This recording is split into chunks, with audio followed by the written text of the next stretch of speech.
just get Carolina to start here. Hello, yes. Can you hear me? Yeah. Hi, everyone. Thank you so much for having us. I hope you're all well there in Canada, and I'm sorry we could not join you today. But let's just get to it. So, my name is Carolina Rossini, and I am the co-founder and the director for research and partnership at the DataSphere Initiative. I've been working in tech and policy for over 20 years and worked a lot on open data and back in early 2000s in Creative Commons issues. So all this is very dear to my heart. So I'm sorry I'm not there in person. But anyway, so this session we will explore how data governance models and Le frameworks modèle impact et the ways in cadre which en data impact, can be quelles leveraged to quelles tackle données peuvent global être challenges exploitées pour such as climate s'attaquer change. à des défis tels que So le first, changement climatique. our goal here Notre objectif is to ici, discuss c'est de an idea of discuter open une and moving idée beyond d'aller open, au-delà the de value of holistic d'ouverture, data governance in times of c'est-à-dire la crisis. gouvernance There's en a cas de lot of crise. Il y a complexity beaucoup that de came up complexité after qui est the sortie idea of après open l'idée has been advocated a for so été many years, right? pendant And now tant we d'années. think Et about what are maintenant, the on friction pense quelles sont les to frictions que map nous on avons those pour models revenir sur ces so modèles. we can Donc, faut qu'on responsibly puisse unlock the value of data for all. débloquer la valeur To des discuss valeurs all of pour this tous. Et today, pour we discuter have ceci our aujourd'hui, nous panelists avons Joanne, nos who is with panélistes us online, fully qui est connected en from ligne, DC. Thank you, connecté. Joanne, for Merci, joining us. José, And d'avoir rejoint. Cassie, who is Et there si with me, Cassie, qui who est will avec vous, share why qui the va holistic dire approach to data pourquoi cette governance approche is holistique essential to an est effective une open question data and pour open avoir data des données strategies. ouvertes et des stratégies Joanne ouvertes. Friedrich is Joanne the director Friedrich est of le climate directeur data at the des World données Resource climatiques, Commission, which is a global research qui est un groupe organization de that recherche, addresses organisation urgent qui sustainability challenges s'intéresse aux related to difficultés food, qui entraînent à la forests, nourriture, water, les climate, forêts, energy, l'eau, le cities, and climat, innovation. l'énergie. He leads data Et donc, strategy on qui climate, est stratégie energy, sur and le systems climat. change. We also have with Aussi, us nous avons today avec Cassie nous Raymond, Cassie who Raymond, is a technical qui est manager at the Global directeur Burden technique of Animal Disease, an international initiative et in which initiative nationale decision-making for qui prend les animal health décisions pour la integrate santé des data animaux from a en intégrant variety les of données sources d'une and variété sharing de best sources et practices. partage des outils. She has also Donc, been elle a part aussi of our été first cohort of fellows at the d'ordre DataSphere et aussi Initiative, donné where cette she developed initiative. a Elle a lot of développé research on data beaucoup de graphs, recherches sur categorization, données, interoperability, and catégorisation data quality. It et was sa wonderful to qualité. have Donc, Cassie je visit suis with us, heureux and d'avoir learned Cassie so avec nous much aujourd'hui. On a from tellement her appris d'elle expertise. et de son You can expertise. find more information in some links we're going to be Vous sharing in the pouvez trouver chat. plus So d'informations dans le if chat I don't et hold des liens. anybody back anymore, let's just jump De to façon, some sans plus questions tarder, that j'aimerais I would passer à like quelques panelists questions. to address. So perhaps starting with Cassie, Pour commencer at avec the Cassie, GBFDs, you have been au collecting data to GBFD, measure vous the avez impact of collecté des open of animal données diseases on ouvertes humans and animals. sur What are the les challenges and maladies obstacles des that you animaux have et faced des on humains. looking at Quels sont this? les obstacles et les défis que vous Cassie? avez Can everyone hear me okay? surmontés So I think the mic pour is working. faire ce travail? So before going into the Donc, specifics about the de obstacles, plonger dans I les just wanted to provide a bit spécificités more des information obstacles, about the type of j'aimerais data offrir plus d'informations sur on the le type diseases de we're données been collecting. que So nous one of avons the overarching collectées goals sur les is to maladies collect des data with the animaux. of creating Comme ça a été models to estimate the mentionné, impact nous avons créé burden des of animal diseases on modèles animals and pour humans estimer les at fardeaux global and national de santé levels. des The animaux et main des objective of the humains au niveau GBFD's national. team Et has been les collecting, objectifs de curating, notre and équipe a disseminating été data de related to these collecter, mechanisms. And the one metric that valider, we've started with discerner et that we really need to diffuser know is the les number of données. Et livestock ce qu'on of veut a given essayer species d'identifier, c'est in different la countries quantité and de in the têtes world. dans And we need une to know espèce, en this by particulier age of dans les animal, by pays et au production niveau system, by mondial, utility of the au animal and niveau business. de So we l'utilisation, started with l'utilité population numbers des because populations the key animales. inputs to On biomass, utilise which d'abord to know au that's niveau what colors we're des using in animaux, the la disease quantité attribution d'animaux, parce que models. c'est However, it's fondamental important to pour note that these numbers are identifier la critical for biomasse other estimates as well. et ces chiffres sont They have critiques huge pour impacts when it d'autres comes to estimations policies. évaluations et cela a des impacts So, aussi for sur la prise de instance, décision in sur our les politiques. population numbers are using au niveau des nombres de têtes de bétail, de la population de bétail et comment cela a un impact sur la santé environnementale au niveau de la gaz à effet de serre, de la disponibilité des protéines et la résistance aussi face aux microbes. Et il y avait plusieurs sources pour obtenir ces données, des données ouvertes, il faut le dire. Et nous avons aussi collecté des données sur le temps, sur une chronologie pour identifier les transformations et les grands défis pour répondre à la question. C'est la question d'interopérabilité, en particulier sémantique au niveau des données. Donc, l'interopérabilité, c'est comment identifier l'évolution de l'information et l'accès à l'information et d'une façon numérisée. Alors, nous avons utilisé la base de données des Nations unies sur les têtes de bétail dans différents pays. Nous avons aussi besoin de données à partir des systèmes d'âge de production d'utilité. Alors, nous avons utilisé les bases de données des gouvernements ou de RSAT pour ceux qui sont membres de l'Union européenne. Certaines données ne sont pas disponibles d'une façon numérique. Au Canada, ce n'est pas réellement un enjeu parce qu'il y a plusieurs portails de données numériques. Il a fallu évidemment passer à travers beaucoup de documents PDF parce que les données numériques n'étaient pas disponibles. Elles n'étaient pas nécessairement interopérables au niveau, il a fallu donc les extraire pour les mettre dans les machines pour qu'il y ait une interopérabilité qui nous permet de comprendre le contexte, comprendre les données et ce qu'on appelle, nous, l'interopérabilité sémantique, la signification des données entre le récepteur, que ce soit une machine, une relation machine-machine, machine-humain, humain-humain, et dans ce contexte où les définitions de ces catégories, de ces normes, on a utilisé aussi des standards de metadata. C'est difficile de sortir des tendances pour réellement l'utiliser. Alors, les noms de certaines catégories peuvent être semblables et donner un sens complètement différent. Donc, il faut vraiment valider cela avec les utilisateurs. Donc, une chose que j'ai réalisée est de regarder comment les organisations nomment ces populations de bétail en fonction des catégories à partir de FASTAT, Eurostat, les agences et l'Organisation internationale pour la santé des animaux, la WOLA, et on a pu établir des liens interopérables entre différents jeux de données sur des grands chiffres, grands nombres de données qui sont parfois difficiles à mettre en connexion. Donc, par exemple, la somme la somme des volailles, est-ce qu'on parle d'une vache ou une vache pour le lait, laitière ou pour la viande discernée en fonction de l'âge de la bête, de son sexe. Il y a aussi tout le volet des politiques où il y a différentes normes pour améliorer l'interopérabilité des données. On voit des pistes d'action. Stack Canada en a une. Il y a aussi la recherche, identification et l'adoption de standards, de normes, de données, utiliser un même vocabulaire intégré dans un système commun au niveau international. La Banque mondiale en a un mis sur pied. Alors, comment adopter des normes et quels sont les standards? Quelles sont les normes? Au niveau de l'élevage de bétail, au niveau national, on collecte les données. Notre mandat s'inscrit dans un cadre législatif ou légal.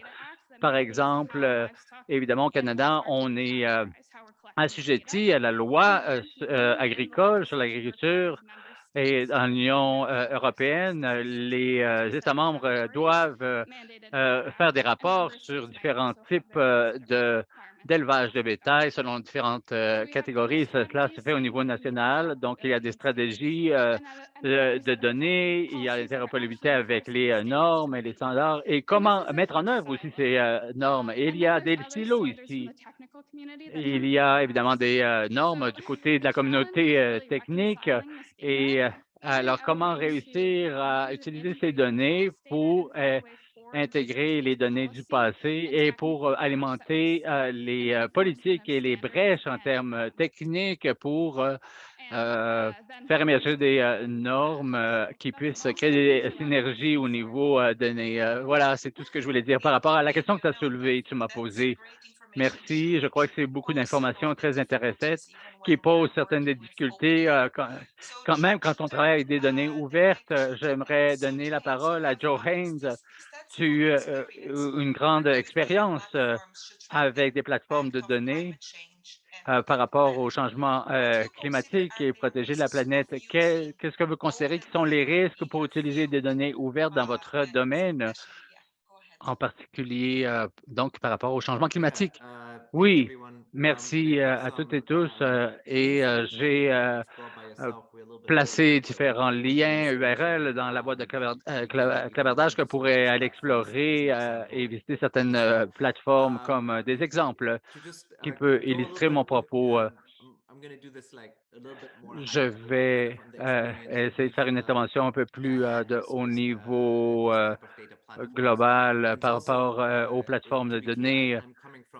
Je viens de ce qu'on appelle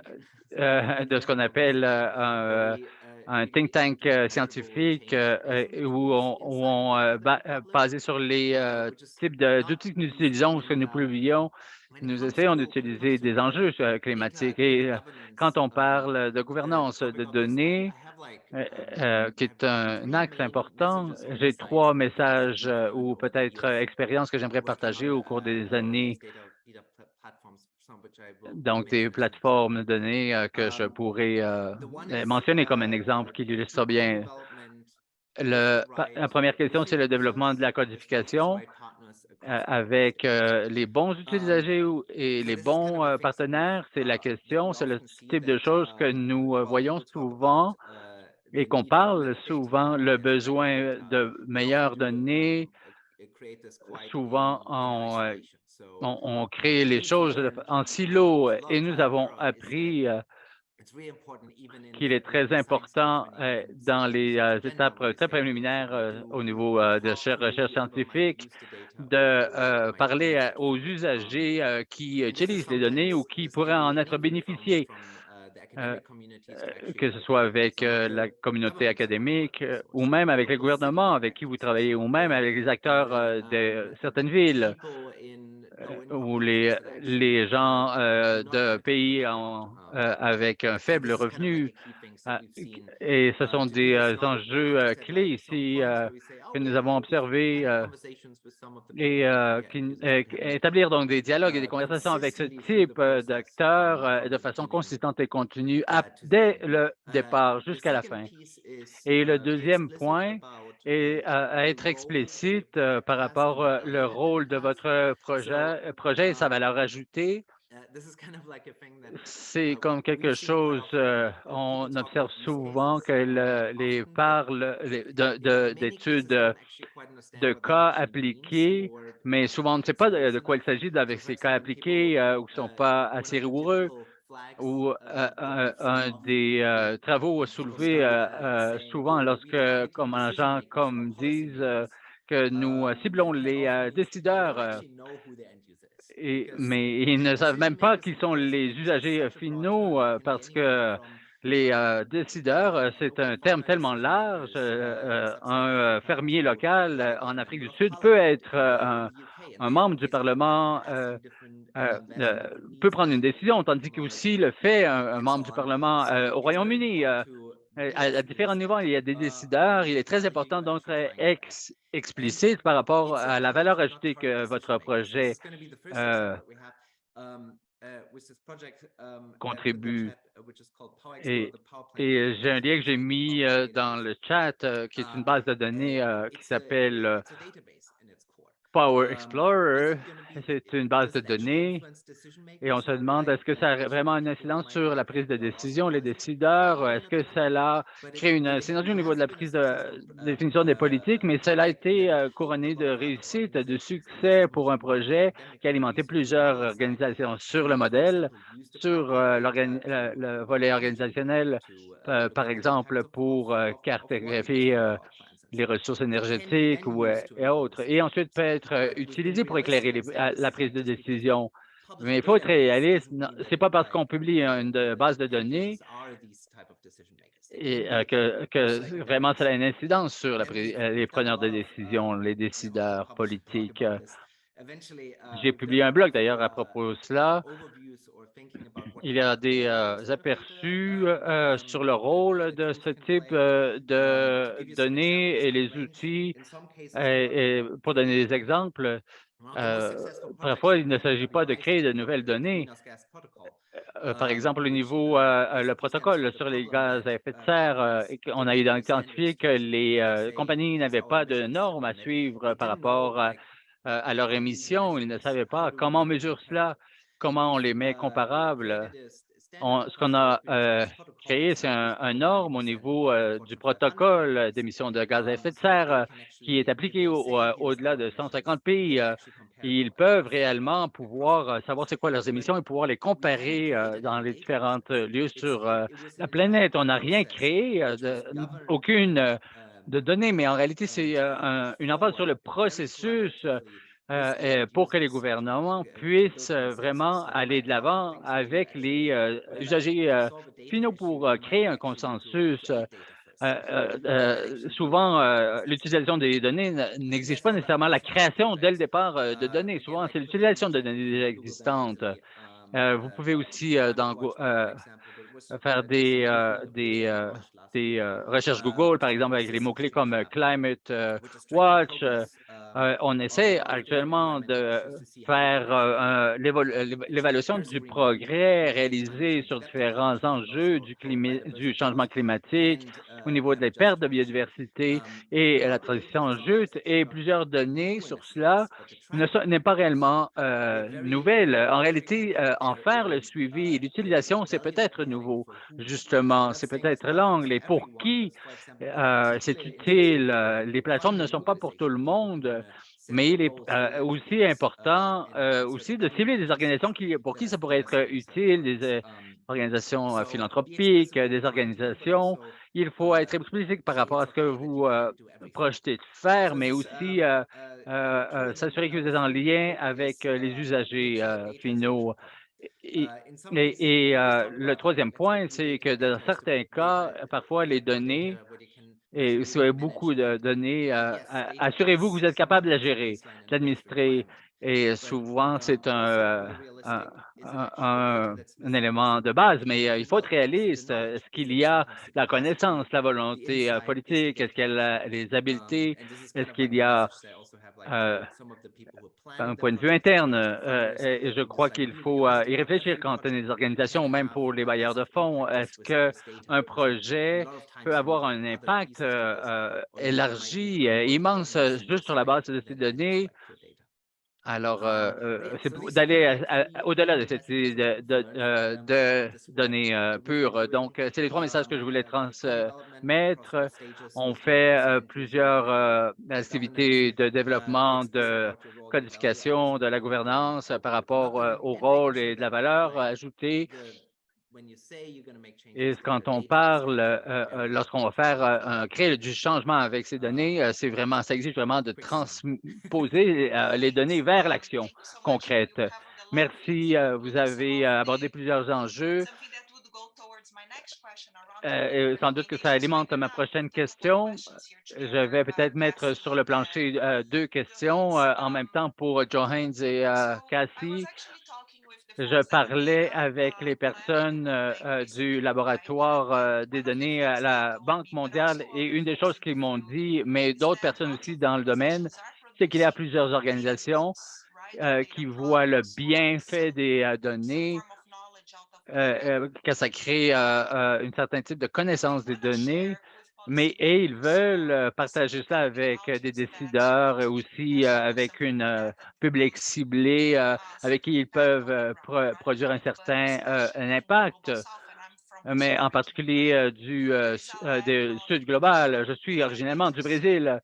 Il y a évidemment besoin d'alphabétisme numérique, mais comment réussir à surmonter cela pour ça soit utile dans vos domaines? Comment vous abordez cela? Quelles seraient vos recommandations pour aller de l'avant, pour progresser? Est-ce que c'est quelque chose qu'on doit réaliser en marge des données? Est-ce que les données ouvertes contribuent? Est-ce qu'il faudrait faire cela main dans la main avec les personnes pour qui vous voulez que ce soit utile et bénéfique? Euh, euh, qui veut commencer sur cela, sur ce sujet? Peut-être Cassie en premier, ensuite Joint. Est-ce que vous m'entendez? Oui, oui, oui, on vous entend. Je vais peut-être dévier un peu sur la question des normes. C'est inaudible, je suis désolé.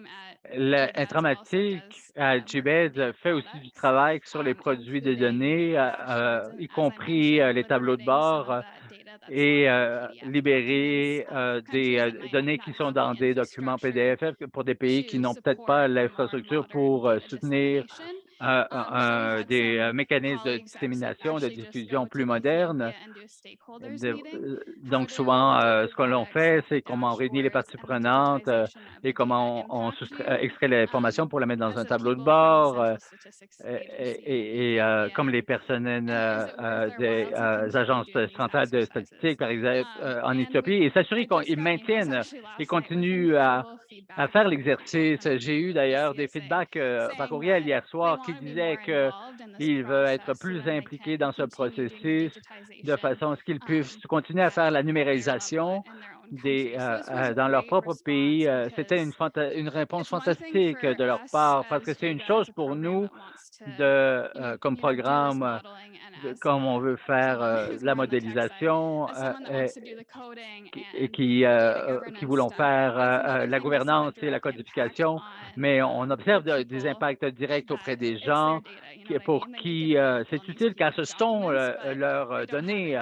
Ils sont dans des documents PDF, papier, mais ils ne sont pas numérisés. Donc, désormais, nous allons partager avec eux, avec une de nos parties prenantes, nos partenaires, pour les former et sur des outils, comment avoir accès aux bases de données et évidemment créer des ponts entre les différents silos qu'ils ont expliqué qu'ils avaient au niveau national et comment créer des synergies et avoir une stratégie intégrée entre les différents silos avec les différentes agences statistiques. Je ne suis pas sûr si j'ai répondu à votre question, mais c'est des éléments clés, identifier les parties prenantes, identifier les données qui pourront avoir un impact et comment les gens s'approprient de leurs propres données et le faire de façon plus ouverte et comment cela est vraiment pratique pour pouvoir mesurer les progrès au niveau national. Merci, Cassie. Je crois que vous avez raison. L'une des choses que nous observons est la hausse d'un mouvement sur la valeur des données, quels sont les bienfaits, qui va en bénéficier. C'est un exemple des personnes sur le terrain qui disent « Hey, on veut faire partie de ce projet, de ce processus ». Je crois que c'est comment nous devons orienter notre travail pour susciter des discussions. Par exemple, c'est la même approche qu'on a par rapport à ce qu'on appelle les villes intelligentes. Qui va en bénéficier? Est-ce que ça va être les investisseurs, mais aussi les citoyens des villes? John Haynes, on parlait d'enjeux peut-être plus spécifiques par rapport à votre travail, mais j'aimerais vous entendre sur les recommandations que vous auriez, par exemple, sur les pistes à suivre dans l'avenir. Oui, pour peut-être bâtir sur ce que dit Cassie, une des choses intéressées que nous avons vues et observées dans notre travail, c'est qu'il y a un écart important entre l'utilisation des données et dans certains cas, ces données peut-être sont existantes même que les gens les collectent, mais parfois sont emprisonnées dans des PDF, dans des versions papier. ou parfois c'est les formats, mais dans certains cas, il y a d'autres enjeux qu'on observe, c'est que les données sont peut-être ouvertes, accessibles, mais qu'ils ne sont pas encore utilisables pour les gens, pour les usagers. Par exemple, au niveau du changement climatique, plusieurs données, on a sans aucun doute les jeux de données les plus intégrales sur l'émission des gaz à effet de serre par pays, par localité, par secteur économique. On ne collecte pas ces données par nous-mêmes dans chaque pays. On utilise celle qui existe déjà et on essaie de la rendre intelligible et utilisable. Alors, ce qu'on observe, c'est que les données existent, elles sont là, mais elles n'est pas disponible dans un format qui est utile pour répondre à certains enjeux problématiques. Par exemple, par rapport dans certains pays à leur plan d'action sur le climat, sur le portrait des émissions des gaz à effet de serre dans leur pays, comment c'est comparé avec d'autres pays. L'information est là, mais ce qu'on essaie de faire, c'est de créer des partenariats avec certaines organisations de gestion de données, de création de données, des organisations universitaires, académiques, pour essayer de créer des synergies et vraiment identifier c'est quoi les utilisations qu'on souhaite de façon à pouvoir bâtir ces outils interactifs qui puissent gérer les données. Et un autre élément qu'on observe et qui est très, très intéressant, comme l'a dit Cassie dans le cadre de ses conversations avec les différentes parties prenantes, c'est que on a fait un virage, la majorité de nos activités de Climate Watch et on passe 50 de notre temps à faire et à mener à réaliser des formations, du renforcement de capacité. Et l'outil, lorsqu'on y va, les gens disent: «Ah, c'est bien, c'est cool, c'est génial, c'est très convivial», mais à terme, ce dont ils ont besoin, c'est de formation de base. Un renforcement des capacités. Nous avons, au fil des 2 dernières années, sur l'outil, nous avons formé environ 3000 personnes et souvent leurs questions, les interrogations sont tellement simples, de base, sur la gestion de l'outil comme tel, mais qu'en réalité, qui gère des données très complexes. Donc, on s'assurer qu'ils ont une compréhension et répondre aux questions de base très basiques qu'ils ont dans le cadre de ces ateliers de formation. Donc, identifier jusqu'à quel point des données, la gestion des données ont un impact, sont utiles et c'est entre autres le contenu de nos formations. Et je crois que c'est ainsi que seulement qu'on peut réussir à cerner l'utilité des données. Merci beaucoup. Nous avons une excellente conversion par rapport au document PDF qui emprisonne les données. Est-ce qu'on parle vraiment ici dans le PDF, on parle de données ouvertes ou pas? Euh, euh,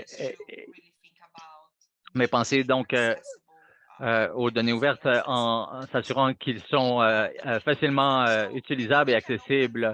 Peut-être on peut ouvrir le plancher pour des questions dans l'audience sur place au Yukon. Peut-être si vous avez des questions en ligne, on vous invite à l'écrire dans la boîte de clavardage. Cassie, est-ce que vous voyez sur place des mains levées? Je crois qu'ils sont très dynamiques. Je suis sûr, les gens sont très dynamiques, réveillés. Je suis sûr qu'il y en a peut-être qui ont des questions ici sur place avec un café en main peut-être. Les gens sont gênés là-bas, si je comprends bien. Souvent, c'est un peu difficile avec les panels hybrides parfois.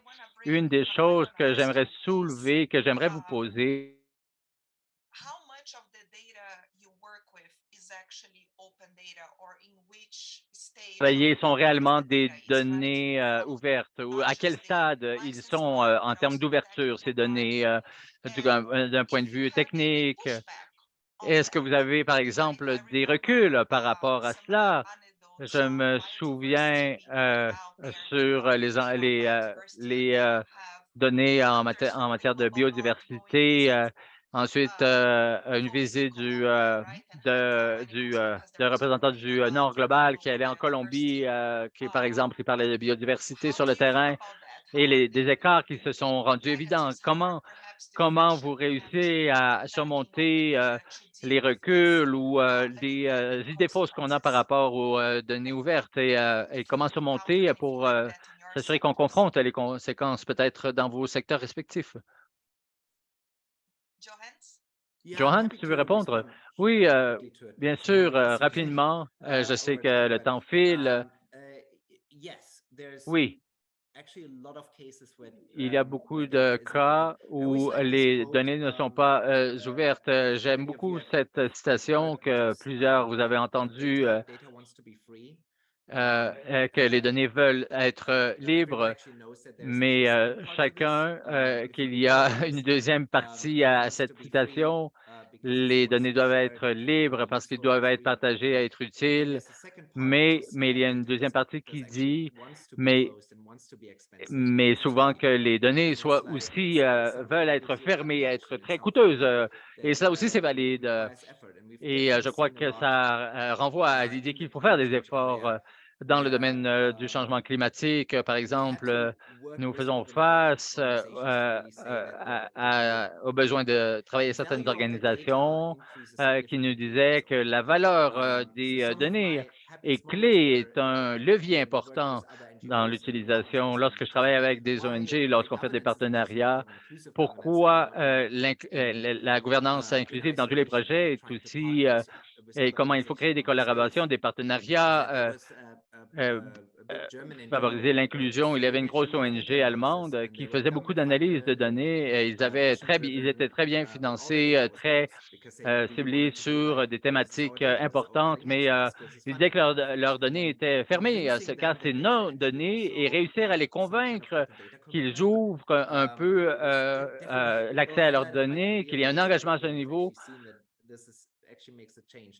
Et souvent, ce sont des leviers de changement, un changement de mentalité au niveau des organisations internationales. euh, Par exemple, souvent, la majorité de leurs données sont derrière un mur payant. Et je crois que ces données devraient être plus ouvertes et plus facilement accessibles. Tout cela fonctionne si l'on comprend que c'est que derrière la scène, on parle toujours à des humains, à des personnes, et qu'il y a des opportunités qui font engager le dialogue, la conversation, et souvent, ça fonctionne. Alors, il y a beaucoup des données qui, malheureusement, ne sont pas ouvertes, accessibles encore, mais il y a quand même des progrès, des succès lorsqu'on réussit à convaincre les gens et le potentiel des données ouvertes et évidemment, tout le travail que nous réalisons, nous, personnellement, est tout collaboratif et toujours basé sur des sources ouvertes. Et cela est très Merci. positif. Je sais on a plus de temps, mais je voulais dire, parler du fait sur le paywalls et les données fermées parce que parfois, avec une donnée ouverte, nous avons aussi eu des questions avec la qualité. Donc, l'accord entre les sources de données qui reportent la même chose. Donc, parfois, on a eu des discussions sur ceci, sur data, et on pense naïvement, peut-être, je ne sais pas, peut-être un peu naïf, que les données privées sont mieux, c'est protégé, c'est peut-être très plus précieux. Mais est-ce que c'est vraiment le cas? Est-ce que vous pouvez l'utiliser avec des données ouvertes qui sont disponibles pour vous, qui sont là pour vous? Ou est-ce que ça a ces problèmes avec la qualité? Je vois que c'est une autre chose qui est importante à savoir. Est-ce que on en veut plus? Parce que peut-être ça a plus de, c'est plus précieux, ça a plus de valeur. Mais est-ce que ça vaut le rôle de payer de l'argent? Est-ce qu'on peut l'utiliser, ce qui est ouvert, et d'enrichir les pensées ouvertes pour que ça réponde mieux à nos besoins? Voici et puis non, mais parfois vous avez les privés, parfois vous devez payer pour ceci, donc j'ai ça aussi, mais ce serait utile de voir des choses plus ouvertes. Mais c'est qu'à ça, je suis tout à fait d'accord avec vous. On a commencé à travailler sur les classes ouvertes dans dans dans les années 2000, Et je suis tout à fait d'accord avec vous, en particulier quand il y a un investissement public et un financement public dans la recherche. Mais il y a toujours la question des incentives. Comment est-ce qu'on peut changer les incentives pour que les gens, les scientifiques et les chercheurs ouvrent les données, même les compagnies apprennent à peut-être développer de nouveaux modèles d'affaires sur des services qui sont en ouvrant les données. Parce que vous avez raison, c'est peut-être pas la meilleure des meilleures choses, mais quoi qu'il en soit, je sais qu'il faut que nous terminions. Donc, j'y ai partenu dans la boîte de chat, mais si vous n'êtes pas à votre ordinaire, eh ben, vérifiez donc le site web des données de la Datasphere. Il y a aussi un atlas où on a eu 300 organisations qui voulaient travailler sur les données et de la gouvernance des données. Nous avons un examen, un rapport de l'examen de la littérature qui va sortir au mois de décembre sur la signification de la gouvernance des données, comment ça a changé avec le temps, et à rassembler des collectivités, de la gestion des données, le cercle d'affaires, aux données ouvertes, à des choses comme la confidentialité des organisations qui travaillent purement, et ces organisations qui comprennent que la confidentialité, ça fait partie d'un autre problème, en particulier que beaucoup de pays développent leur stratégie. On travaille beaucoup, donc on travaille dans la sphère qui est un non-profit. Cet pays nous aide à connaître donc leur stratégie. Donc, en contact, si vous voulez en savoir davantage, tout est créé dans un site web et je veux remercier les organisateurs pour nous avoir invités et aussi Cassie, Johannes pour nous avoir rejoints aujourd'hui et aussi Mariana qui avec ses recherches que nous a rejoints aujourd'hui. Donc, mille merci à tout le monde et donc bonne soirée. Merci.